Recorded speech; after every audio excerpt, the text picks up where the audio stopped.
Bienvenue, regardez cette vidéo, inspirée d'une histoire vraie. Au cœur d'une Afrique vibrante, en pleine période de conquête et de lutte pour l'indépendance, se dresse une femme dont le nom résonne à travers les siècles, Nzinga.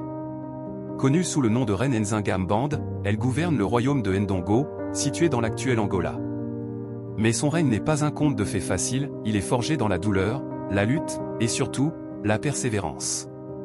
Nzinga est née dans une famille royale, au sein d'une époque tumultueuse où les royaumes africains faisaient face aux menaces croissantes des colonisateurs européens. Dès son enfance, elle savait que le destin avait de grands plans pour elle. Mais ce qu'elle ignorait, c'est que pour devenir la légende qu'elle est aujourd'hui, elle devrait faire face à des épreuves plus grandes que ce qu'elle aurait jamais imaginé. Nzinga, dès son plus jeune âge, rêvait de liberté. En observant les chaînes qui s'abattaient sur son peuple, elle ressentait un profond sentiment de responsabilité. Son père, le roi, lui avait souvent dit que chaque souffle de vent portait un message de ceux qui étaient tombés pour protéger leur terre. « Écoute le vent, disait-il. Il te guidera toujours. » Nzinga ne pouvait ignorer ce message. Elle savait qu'elle devait être prête à affronter tout obstacle pour libérer son peuple. En grandissant, Nzinga devint une stratège redoutable. Sa formation n'était pas seulement royale mais aussi militaire. Contrairement aux traditions de nombreuses sociétés africaines de l'époque, elle n'était pas seulement confinée à des rôles féminins. Son père croyait fermement qu'elle avait un destin plus grand. Elle apprit l'art de la guerre, les tactiques de négociation, et surtout, l'importance de la patience et de la persévérance. Mais une ombre se profilait à l'horizon. Le Portugal, avec son insatiable appétit pour les terres et les ressources africaines, commençait à envahir les royaumes voisins. Leur objectif ? Réduire les peuples en esclavage et étendre leur empire colonial. Le royaume de Ndongo était sur leur liste. Quand le père de Nzinga mourut, c'est son frère qui prit le trône. Cependant, il manquait de l'étoffe d'un roi et tomba rapidement sous l'influence des Portugais. Le peuple se révoltait, et Ndongo semblait à deux doigts de sombrer dans le chaos. Nzinga, quant à elle, savait que c'était le moment pour elle de se lever. Un jour, elle fut envoyée à Luanda pour négocier avec les envahisseurs portugais. Ce moment allait définir le reste de sa vie. Lorsqu'elle arriva dans la salle du gouverneur portugais, on lui refusa une chaise.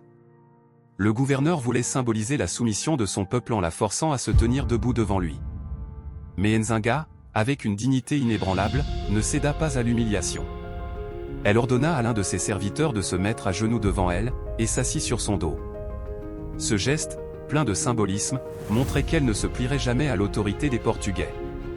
Elle était une reine, et rien ne pourrait la faire fléchir. Sa persévérance dans cette rencontre fit d'elle une figure de respect non seulement parmi son peuple, mais aussi aux yeux de ses ennemis. Nzinga retourna à Ndongo pour trouver son royaume en plein déclin.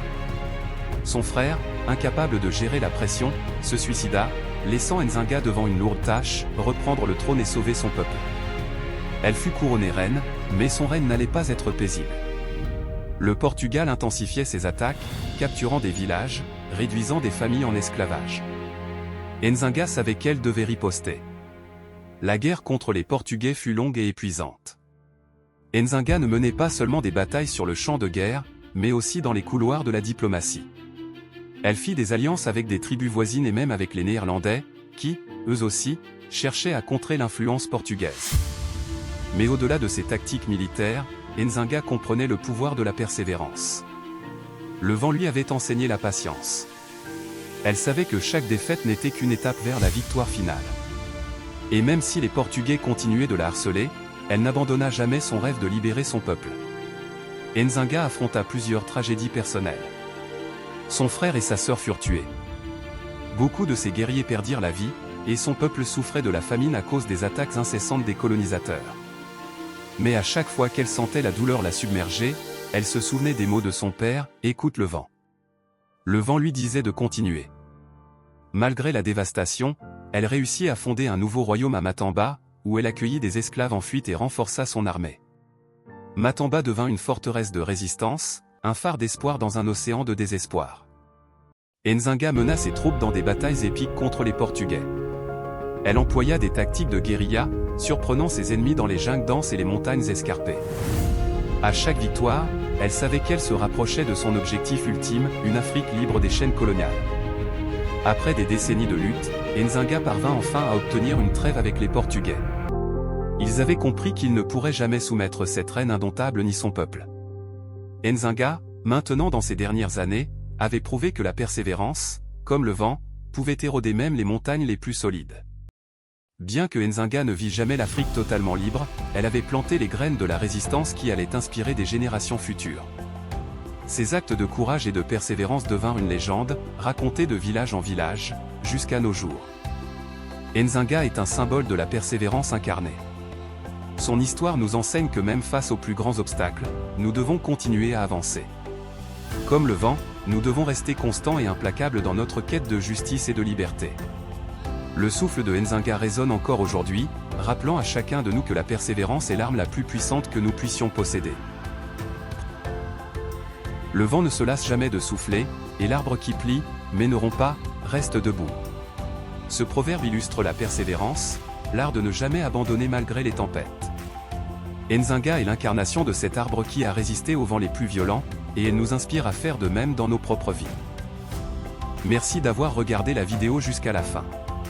N'oubliez pas de vous abonner et de mettre un gros pouce bleu pour nous encourager. Partagez-la pour booster la communauté. À bientôt pour d'autres histoires fascinantes.